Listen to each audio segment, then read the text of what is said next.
Hey guys, my name is Frank Dorff and welcome to another episode of Digital Classroom. Today we're going to take a look at this shot and how did I create this one?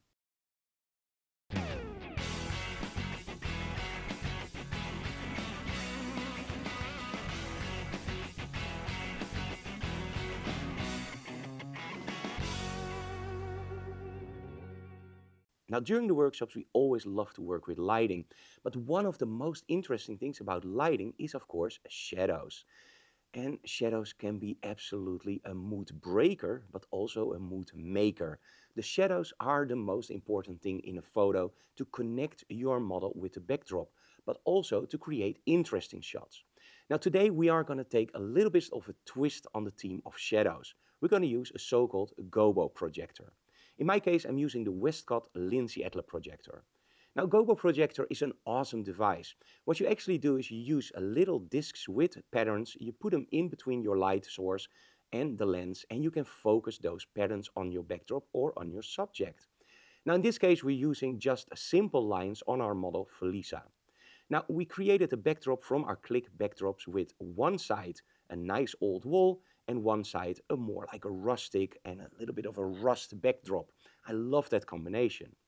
Now, of course, we want to make sure that our model jumps out, and that's why we use smoke.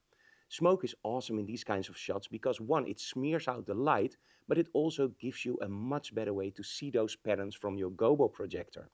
So when you're using a gobo projector, I highly recommend using a smoke machine. Now in this case, I'm using one blue gel from the back on the set and one gobo projector on our model Felisa. And as you can see here, the red of her dress really jumps out, and it's a pretty simple lighting setup.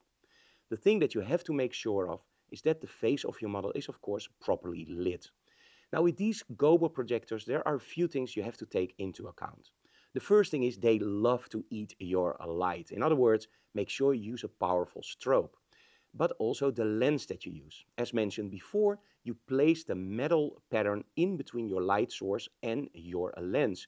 And that means the gobo projector is slightly different from another light shaper. With another light shaper, you just use your strobe and you put your light shaper in front. With a gobo projector, you do something completely different. You use your light source and then you place your metal pattern in between your light source and a lens. And that's the trick. Now, if you want more light out of a gobo projector, it's very simple. Use a lens with a wider aperture. So in other words, if you use a 5.6 lens, you will lose a lot of light. But if you use a 1.2 lens, you will get a lot of light. And the nice thing about the gobo projector is, of course, you don't need that shallow depth of field or that more infinity depth of field. It just works with your aperture wide open.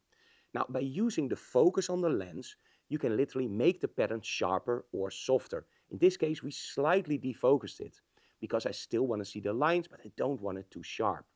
So choosing the lens on the gobo projector for speed or the maximum aperture is important, but also, of course, what kind of lens do you use? If you use a 135mm lens, everything will be focused on a small area of your set or your model. In this case, we want to spread everything out over the complete set. So in this case, I'm using a 50mm lens. If you want to cover even more space, you probably already guessed it, you use a 24mm. Now, the nice thing about gobo projectors, of course, is also that the quality of the lens isn't that important. So if you're on a budget, you can literally buy a converter for M42 to Canon and use those old funky M42 lenses on your gobo projector.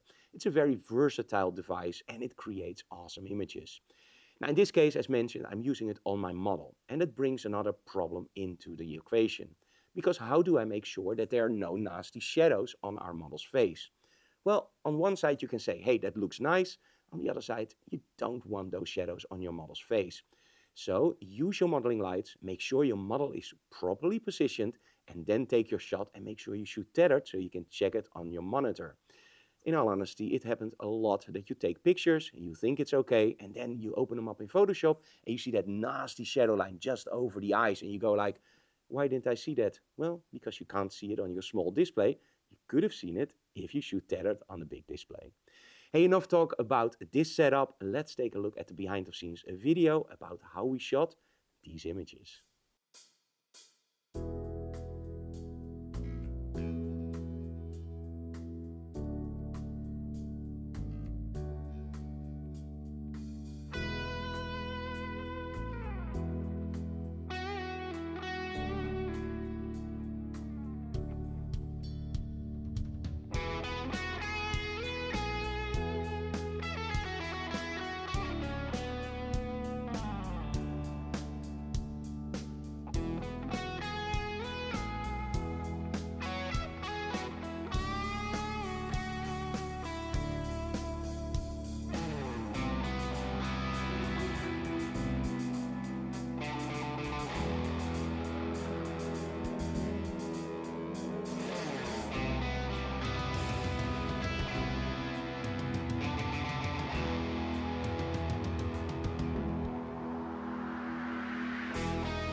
And as you can see, the global projector gives you a lot of creativity in your studio. You can use it as your backdrop and you can use it as your main light.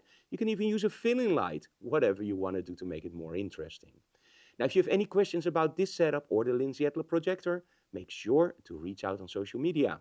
If you like what we do, subscribe to our channel, leave comments below, smash the like button, but most of all, also hit the bell notification button and tell other people about our channel so we can grow.